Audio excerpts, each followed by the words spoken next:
মাছের এই ডিমের রেসিপিগুলো তোমাদের কাছে এত বেশি ভালো লাগে, আগে জানতাম না। সবসময় মাছ কিনতে গেলেই মাথায় থাকে ডিমওয়ালা মাছ কিনতে হবে। যদিও সবসময় ডিমওয়ালা মাছ কেনা হয়, কিন্তু সবগুলোর ভিডিও করা হয় না। কিছুদিন আগে একটা ভিডিও শেয়ার করেছিলাম এবং সেটাতে তোমাদের এত বেশি রেসপন্স দেখে আমি নিজেই অবাক। সত্যি কথা বলতে মাছের ডিম দেখতে যেমন সুন্দর, খেতেও এত সুন্দর, সেজন্য ভাবলাম একটু ভিডিও করি। আর ভিডিও করলেও কিন্তু দেখতে অনেক বেশি ভালো লাগে। আমি তো সারাদিন দেখি ব্লগাররা আপুরা কি কি রান্না করে, কত সুন্দর করে রান্না করে, তাদের এই ব্লগগুলো বা রান্নার ভিডিওগুলো দেখতে তো আমার অনেক বেশি ভালো লাগে। যাই হোক, চলে যাই রান্নায়। মাছের ডিমটা কিন্তু খুব ভালো মতো পরিষ্কার করে নিয়ে এখানে আলু কুচি, পেঁয়াজ কুচি আর কাঁচামরিচ দিয়ে দিয়েছি ফালি করে।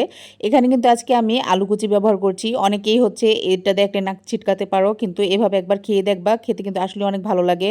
আদা রসুনের পেস্ট, সাথে হলুদের গুঁড়া, মরিচের গুঁড়া, লবণ দিয়ে দিয়েছি। আর এখন কিন্তু দিয়ে দিয়েছি সয়াবিন তেল। তেলের পরিমাণটা এত বেশি দেই, তারপরও ডিমে কম হয়ে যায় কেন বুঝি না। এতগুলো তেল দিয়ে দিয়েছি, তোমরা দেখতে পাচ্ছ 1 কেজি ডিমে 10 কেজি তেলের মতো দিয়েছি। তারপরও দেখবা কিছুক্ষণ পর আবার তেল দিতে হচ্ছে, নয়তো একদম ড্রাই ড্রাই হয়ে যাচ্ছে। ডিমে তো তেল কেন খায় সেটাই বুঝি না, তোমাদের জানা থাকলে অবশ্যই কমেন্টসে জানাইও। তারপরেই কিন্তু এখানে সব মশলাগুলো একদম ভালো মতো ডিমের সাথে মাখিয়ে নিতে হবে। মশলাগুলো যত ভালো মাখাবে এটার টেস্ট কিন্তু তত বেশি ভালো আসবে। আর এদিক দিয়ে কিন্তু বকবক করতে করতে আমার মাছের ডিমটা অনেকটা কড়াইয়ে লেগে গিয়েছিল। যাক, এটা কোনো ব্যাপার না, আমরা বাড়ির সবাই মিলেই তো খাবো, তো একটু লেগে গেলে এটা সমস্যা না, একটু লাগাটা খুব স্বাভাবিক। এইদিকে কিন্তু আমার বোন মাছগুলো ধুয়ে নিচ্ছে, মানে যেই মাছের ডিম এটা রান্না করতেছি সেই মাছটাই আর কি এখানে ধুইতেছিল। তার এইভাবে মাছ ধোয়া দেখলে আমারও সুন্দর লাগে, আমি সবসময় একটা ক্লিপ নিয়ে নেই, যদিও ছাড়া হয় না।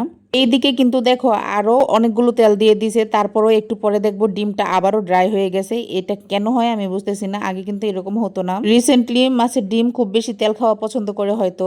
যাই হোক, খুব ভালো মতো কিছুক্ষণ মশলার সাথে কষিয়ে নিয়েছিলাম পানি ছাড়া। তারপরে অনেক ভালো মতো কষানো হয়ে গেলে এখানে দিয়ে দিয়েছি পরিমাণ মতো পানি।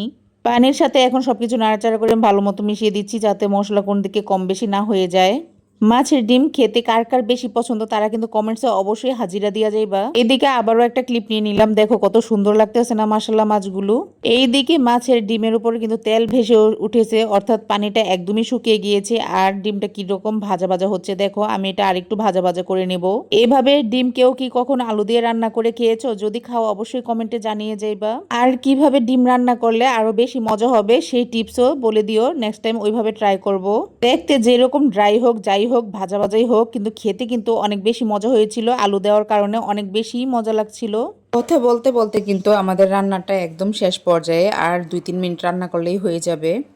কোন মাছের ডিম সবচেয়ে বেশি খেতে মজা সেটা কিন্তু কমেন্টে জানাই যাইও। এদিকে রান্না কমপ্লিট হয়ে গেছে, তারপর কিন্তু খাওয়ার জন্য চলে এসেছি। ভাতের সাথে একটুখানি ডিম নিয়ে নিলাম, আর ডিমের সাথে কিন্তু অবশ্যই লেবুটা নিয়ে নিবে। লেবু নিয়ে নিলে কিন্তু এটার টেস্ট অনেক বেশি বেড়ে যায়।